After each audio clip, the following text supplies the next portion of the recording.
Olá, meu amigo, minha amiga da loja do concurseiro. Você já sabe que é o curso online que mais cresce em todo o Brasil. Hoje, nessa videoaula, nós vamos bater um papo muito importante, né, no seu concurso público, no edital, que está relacionado aqui com conhecimentos gerais, que fala sobre economia. Aí vem a grande pergunta, Helder, como que uma questão de economia pode exatamente vir na minha prova? Como que isso pode exatamente acabar sendo cobrado? O que tem que ficar muito claro na sua cabeça é que, basicamente, quando se trabalha num pensamento de conhecimentos gerais no seu concurso, as perguntas relacionadas, tanto na área de economia, política, cultura, elas tendem a ter cada vez mais um tema muito jornalístico, temas da atualidade, acima de tudo, né? Aquilo que nós vamos estar vivendo num determinado momento, né, dentro de uma determinada conjuntura. E, naturalmente, a economia acaba sendo um tema muito relevante, até pelo próprio quadro econômico que o Brasil vive. Sabemos que o Brasil encontra algumas dificuldades do ponto de vista econômico, né? O próprio Produto Interno Bruto brasileiro, ele vem num ritmo de crescimento muito fraco. Talvez agora, para o ano de 2018, né, se fale a ideia de um crescimento, quem sabe até 0,5%. Imagine só, um crescimento econômico para um pensamento de 0,5% é muito pequeno para um país que ainda está entre as 10 maiores economias do mundo, ou seja, o Brasil ainda está na condição aí, né, de ter um PIB com certeza muito expressivo, né? E 0,5% de crescimento é algo com certeza muito irrisório. O Brasil, por exemplo, na década de 70, teve um crescimento econômico de 14% ao ano. O Brasil chegou na condição de 8ª economia mundial, já chegamos na condição até mesmo da 7ª maior economia do mundo. Hoje, estamos aí entre as 10 maiores economias, mas o ritmo de crescimento econômico do país, ele é um pouco mais lento, né? Por conta, naturalmente, de problemas políticos, naturalmente, de crises que acabaram provocando esse tipo de situação. Então, é muito importante você compreender, né, basicamente os temas da atualidade que estão relacionados dentro da economia.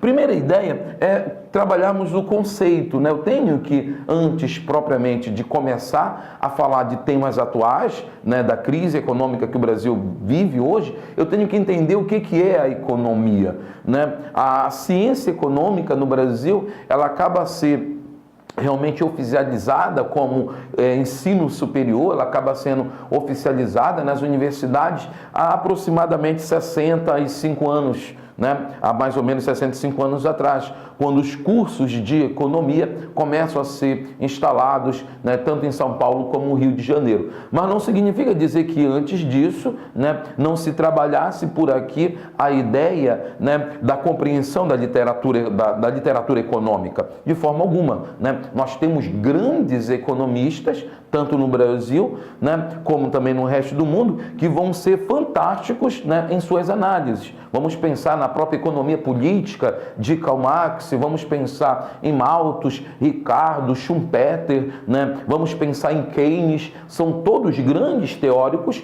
na área da economia que vão tentar exatamente acabar apresentando o que representa a economia para a sociedade, o que representa a economia para uma nação. Então a ciência econômica, ela é fundamental, porque ela vai acabar ditando, muitas das vezes, o desenvolvimento de um país, o desenvolvimento de uma região ou até mesmo de um estado. É por isso que a economia, ela está presente no nosso dia a dia, ela está presente no nosso lar, na economia doméstica, ela está presente na nossa própria forma de viver. E é por isso que isso acaba sendo cobrado. Então, o que acontece bem aqui? Olha um conceitozinho que nós trouxemos. Economia é uma ciência que estuda os processos de produção, distribuição, acumulação e consumo de bens materiais. É a contenção ou a moderação nos gastos, é uma poupança.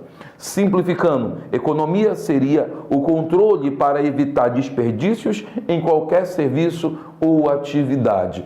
Como o próprio conceito está apresentando, Estamos pensar assim, a economia refere-se à produção, né? Essa produção que vai estar relacionado nos setores industriais, nas indústrias de bens de consumo duráveis, não duráveis, indústrias de base, vai estar relacionado à distribuição também desses recursos, né? Vai estar relacionado de como que os bens produzidos, eles podem exatamente estarem dispostos para a sociedade. Também está relacionado à acumulação. No caso do Brasil, sabemos que existe uma grande concentração de renda, ou seja, na relação produto interno bruto versus população, no qual eu vou tirar a renda per capita, eu vou perceber naturalmente que um número pequeno de brasileiros acaba concentrando, né, uma parte significativa dessa riqueza. Por isso que está relacionado à própria ideia de acúmulo. O consumo, que também é uma marca da economia capitalista, no qual nós vamos perceber a necessidade que se tem naturalmente de consumir bens diários ligados ao alimento, roupa, vestuários, bens eletrônicos, né? E esse próprio consumo, ele é muito importante porque é o consumo que muitas das vezes dita a ideia, é o consumo que vai ditar o pensamento, basicamente, de grau de satisfação de uma população e também dos próprios bens materiais. Mas, acima de tudo, a ideia da economia, ela também vai pensar, a ciência econômica, ela vai pensar muito em otimizar a produção, em fazer com que não exista, acima de tudo, um desperdício. Desperdício tanto da força na hora do trabalho, não exista um desperdício de recursos naturais, que se tenha exatamente a ideia de uma realização aí sendo considerada perfeita. Então a economia tem que ficar na sua cabeça que é um tema muito importante porque ele é um tema do dia a dia. É um tema relacionado muito com a questão política e a economia ela vai passar por fatores que vão acabar pegando caminhos ligados ao consumo, à acumulação, à distribuição e à própria produção. É isso que tem que ficar bem especificado aí na sua cabeça, perfeito? Olha só, o que nós temos então bem aqui, ó. Nós temos a ideia de uma economia planificada e a economia de mercado. São exatamente o modelo, a forma que uma economia pode ser. É o de economia planificada, eu não ouvi muito falar disso. É verdade, hoje não se fala mais muito em economia planificada, porque ela estaria relacionada, a economia planificada, aos países que eram considerados socialistas, né? Estaria relacionado à economia, por exemplo, da União Soviética. Essa economia planificada por quê? Porque ela é uma economia ditada por planos econômicos e uma intensa intervenção do Estado na economia. O Estado, ele passa a ter um papel fundamental na burocratização, ele vai controlar todos os setores produtivos, os setores de consumo, os setores também ligados à distribuição. É a economia planificada. Esse tipo de economia, basicamente, nós não quase falamos mais dela por conta exatamente da grande força que o capitalismo tem. E o capitalismo, enquanto modo de produção, ele desenvolve a chamada economia de mercado. E o que vem a ser, então, essa economia de mercado? A economia de mercado é a economia capitalista, a economia pautada na ideia que nós vamos ter do próprio lei de mercado. O que é essa lei de mercado? É a lei da oferta e da procura, ou da oferta e da demanda, quase que não sai, né? Essa que é a ideia. É mais ou menos assim, para fazer com que fique bem prático e bem fácil para você. Se eu tenho exatamente aqui este marcador, no qual eu tenho um número significativo de pessoas querendo comprar esse único marcador, naturalmente o preço dele vai o quê? Muito bem, o preço ele vai aumentar.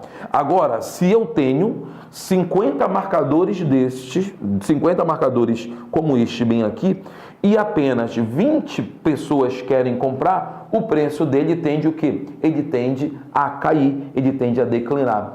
Essa é a economia de mercado, essa que é a economia capitalista.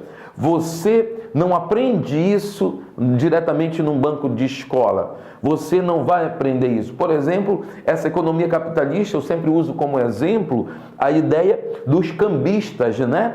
No estádio, né? Eles compram um número significativo de ingressos antes de começar o jogo, e aí eles vão revender isso, né, a 10%, a 20%, ou quem sabe, né, se a procura pelo ingresso for muito grande, ele pode até vender 300% em cima do valor que ele comprou. Isso não é ensinado num banco de escola, isso é cultural, isso faz parte basicamente do nosso dia a dia, isso faz parte da nossa convivência. E a economia capitalista, ela tem exatamente essa configuração, porque esta configuração da lei da oferta e da procura, ou oferta e demanda, ela vai ter como principal objetivo, aqui, ó, ela tem como principal objetivo o lucro. Ela tem como principal objetivo o lucro. Olha só, economia de mercado é um sistema econômico que as organizações, bancos, empresas, etc., podem atuar com pouca interferência do Estado. É o sistema próprio do capitalismo. Não apenas os bancos e as empresas desenvolvem essa economia de mercado, desenvolvem o pensamento exatamente aqui do lucro. Nós também, naturalmente, fazemos isso. Nós também vamos fazer isso no nosso dia a dia. O nosso objetivo, com certeza, sempre está relacionado ao quê? Ao lucro. Onde que eu posso exatamente lucrar? E o mundo capitalista, ele desenvolve a economia de mercado, a chamada lei da oferta e da procura, ou lei exatamente da oferta e da demanda. Perfeito? O que eu vou perceber então também aqui, ó? Essa economia, ela acaba exatamente aqui, ó, tendo que ser medida. E a medição da economia, ela basicamente é feita pelo quê? Pela soma da riqueza produzida, que vai ser o próprio PIB. Olha só, como medir o desenvolvimento econômico de um país, né? Durante muito tempo, a ideia de desenvolvimento, ela estava apenas ligado à questão do PIB. Estava apenas ligado o quê? Vamos verificar o crescimento da economia. Veja bem, fique bem claro para você. Desenvolvimento econômico é uma situação e crescimento econômico é outra situação. O crescimento econômico, ele sempre vai estar relacionado basicamente o quê? Ele vai estar relacionado a números. Quanto que cresceu o PIB, como que as atividades econômicas cresceram, né? Como que foi? Cresceu, por exemplo, de 2017 para 2018, 2% a atividade industrial. Isso está relacionado ao crescimento econômico. O desenvolvimento econômico, na nova literatura econômica, né, vai trazer a ideia de não analisar apenas produto interno bruto ou produto nacional bruto, mas eu tenho que pensar no desenvolvimento de uma maneira multidimensional. Como assim, Helder? A maneira multidimensional que o desenvolvimento ele tem que passar está exatamente no quê? Eu analiso o crescimento do produto interno bruto, eu analiso o crescimento do PNB, mas também eu percebo uma melhora em setores sociais. Eu também vou perceber melhoras na área da saúde, na área da educação, na área da redistribuição de rendas. Isso é a ideia exatamente de desenvolvimento. Perfeito? Então, como assim? O crescimento, ele está muito relacionado à ideia muito estanque do número, e o desenvolvimento econômico, ele vai estar muito relacionado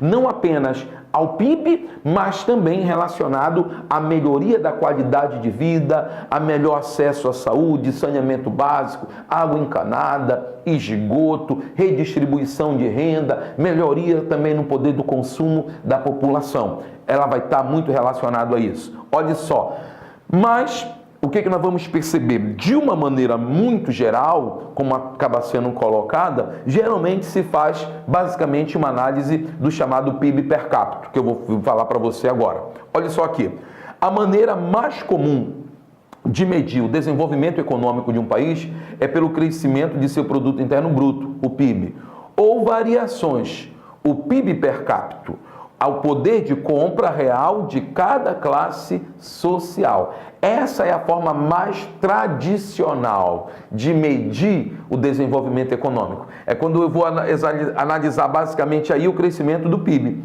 que é o produto interno bruto. Mas eu também posso variar isso. Como é que eu posso variar na análise do meu desenvolvimento econômico? Analisando a melhoria na área da educação, melhorias relacionadas a saneamento básico, melhorias relacionadas à água encanada. Eu posso também variar essa análise do meu desenvolvimento a partir do PIB per capita. E o que vem ser então esse PIB per capita? Eu vou somar exatamente aqui, ó, o PIB do ano e vou distribuir isso pelo meu número de habitantes. E isso vai dar exatamente a tão famosa renda per capita. Só que, o que nós vamos perceber? No caso do Brasil, esse PIB per capita, a distribuição do PIB pelo número de habitantes é extremamente desigual. Por que, Helder? Porque eu tenho aproximadamente 10% apenas da população brasileira concentrando em grande quantidade este PIB. Vale a máxima? Vai com certeza valer a máxima, que diz o quê? Poucos com muitos, poucos com muito, poucos concentrando muita riqueza e muitos com pouco. Essa que é a ideia, um número significativo de brasileiros com uma renda muito baixa ou até mesmo sem renda. Essa que é a situação. Então esse desenvolvimento ele pode ser medido de várias formas, né? Hoje, um grande indicador que vai mostrar o grau de desenvolvimento de um país, de uma nação, é feito aqui, ó, pelo Programa das Nações Unidas, que é o chamado PNUD, né? Aí o da ONU, o Programa das Nações Unidas para o Desenvolvimento, que vai fazer uma análise bem aqui, ó, do chamado IDH, que é o Índice de Desenvolvimento Humano, que tenta exatamente ver o quê? A renda per capita, a expectativa de vida e a questão da escolaridade, a questão basicamente de analfabetos. Por isso que crescimento econômico é diferente, com certeza, de desenvolvimento econômico, perfeito? E também nas relações internacionais, né, nas relações econômicas que existem entre os países, nós vamos pegar o quê? A chamada balança comercial. A balança comercial ela é fundamental também para medir o grau de crescimento de uma economia. Eu vou perceber que a balança comercial vai estar relacionada o quê? Às taxas das exportações e às taxas das importações. É bem didáticozinho aqui o pensamento. Ó, quando as exportações são maiores do que as importações, nós temos o chamado superávit. Quando mais exporta do que importa, a balança ela é então considerada, bem aqui, positiva. Se ela é positiva, é o superávit. Melhorando para você agora, num linguajar mais tranquilo. Quando eu mais vendo do que compro, isso é positivo. Quando eu estou exportando, eu estou o quê? Vendendo.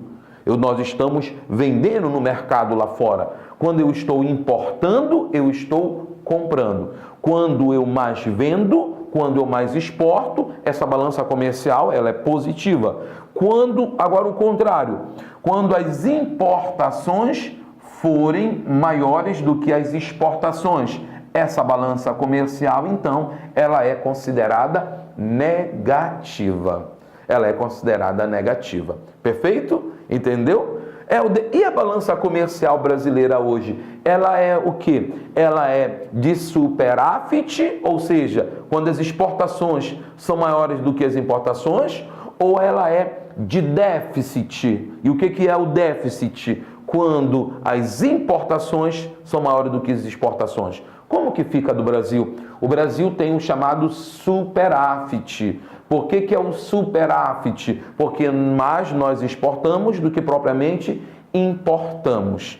exportamos em grande quantidade minérios, soja, exportamos também a carne bovina, exportamos automóveis, eletrodomésticos para os países vizinhos aqui que fazem parte do Mercosul. Já com relação à compra de minérios como bauxita, cassiterita, níquel, cobre, manganês, os maiores compradores acabam sendo quem? Europa, Estados Unidos e China. E falando em China, não esqueça que a China é o principal parceiro econômico do Brasil, é o principal parceiro comercial, ultrapassando o próprio Estados Unidos. Olha só então como é que fica aqui, ó. A balança comercial é o conjunto de tudo que o país exporta e importa em um ano. A soma desses valores é o total do comércio exterior nacional. Já o saldo da balança comercial é o resultado do valor exportado, retirando-se o valor importado. Quando o país vende mais do que compra no exterior, consegue um saldo positivo, que é chamado então de superávit, tá certo? Quando o resultado é negativo, ou seja, quando as importações são maiores do que as exportações, dá-se o nome de déficit. É exatamente a questão do nosso déficit, perfeito? São conceitos bem básicos aí com relação à economia, que naturalmente você tem que conhecer, mas a pegada do seu concurso está muito relacionado, com certeza, a temas mais atuais. Está muito relacionado, com certeza, àquilo que está acontecendo no Brasil de hoje. Então, olha só que nós temos aqui na reportagem da revista Exame. Olha só, analisando a notícia. Brasil tem superávit comercial de 3,54 bilhões em novembro. Ou seja, o que a reportagem está dizendo? Que nós tivemos uma balança comercial positiva. Por que ela é positiva? Porque é um superávit no comércio. Nossas exportações, elas foram maiores do que as importações. E, naturalmente, essas exportações, elas estão muito ligadas a commodities, como a questão da soja, como a questão também de alguns minérios, tá certo? E, naturalmente, esses produtos que o Brasil acaba se destacando na pauta da sua exportação, acaba muito relacionado a produtos de um baixo valor agregado. O que é um baixo valor agregado? O baixo valor agregado está relacionado ao pouco poder da ciência, da pesquisa e da tecnologia empregado naquele produto. Como assim? Veja bem comigo. Quando o Brasil ele compra, por exemplo, do Japão, da China, da Europa ou dos Estados Unidos, produtos sofisticados, né? Quando nós vamos comprar, por exemplo, celulares, nós vamos comprar maquinários também, existe ali um alto poder agregado. O que é esse alto poder agregado? Um grande poder da ciência, da pesquisa e da tecnologia que está ali naquele produto. Quando o Brasil exporta soja, minérios, o que acontece? Nós vamos perceber que há um baixo valor agregado neste produto. Por mais que a nossa balança comercial ela seja de superávit, e isso é legal, sim, mas os nossos produtos, eles não acabam sendo tão valorizados no mercado internacional por conta de um baixo valor agregado que existe sobre a produção. Perfeito? Então, é legal essa notícia que mostra exatamente aí o Brasil apresentando com certeza um superávit na sua balança comercial. Perfeito? E, naturalmente, além disso, é importante destacar que o crescimento econômico do Brasil, ele também acaba hoje, infelizmente, sendo muito lento. Isso está ligado a conjunturas internacionais, tá certo? Não podemos esquecer as recentes crises do sistema capitalista, né? A crise de 2008 nos Estados Unidos, o tão chamado subprime. Nós vamos ter a crise na Europa em virtude de países endividados na União Europeia que não honraram com suas dívidas, e a política interna brasileira que naturalmente acabou sendo marcada aí que por corrupções, marcada, que acaba sendo manchada, infelizmente, por um grande desastre na área da política econômica. Perfeito? Como que isso vem na prova? O seu concurso, ele tem uma pegada mais direta com relação a isso, tá bom? A maneira como foi cobrado bem aqui, ó, uma questão agora de 2017 da Fundatec, que fala assim: a série histórica acumulada dos últimos 12 meses do IPCA, divulgada pelo IBGE para os meses de janeiro a dezembro de 2016, apresentou respectivamente os seguintes percentuais: 10,71, aí vai caindo, 10,36, 9,36, 9,28, 9,32, 8,84, 8,74, 8,97, 8,48, 7,87, 6,99 e 6,29. Você percebe então que o índice mostra exatamente uma ideia de declínio, né?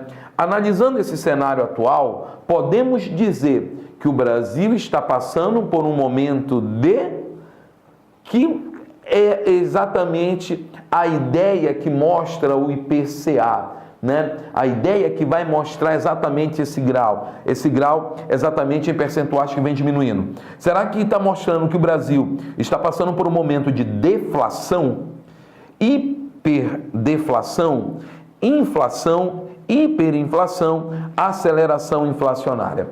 Tá bem fácil essa, né? É claro que este momento, olha só, ele está mostrando um momento com certeza de inflação.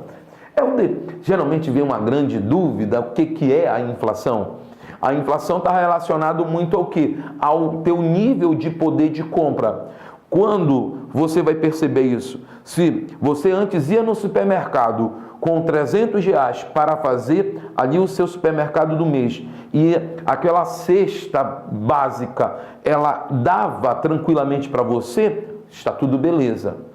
Quando agora eu estou indo com os mesmos R$300 e eu já não tenho mais o meu poder de compra que eu tinha antes, isso mostra naturalmente aqui que nós estamos vivendo um momento inflacionário. E é exatamente isso que mostra a ideia do próprio consumo do brasileiro diminuindo, né, ganhando o seu mesmo, tendo o mesmo ganho. Quando o consumo diminui com o mesmo valor do ganho, a inflação, ela então está bem aqui, é o que mostra exatamente o texto. Perfeito? Olha só, vamos aqui para mais uma, que fala assim: ainda, olha só de novo o Fundatec. Na atual estrutura administrativa da República Federativa do Brasil, a responsabilidade da execução da política econômica nacional se dá através da Secretaria do Tesouro Nacional, comandada por um importante ministério.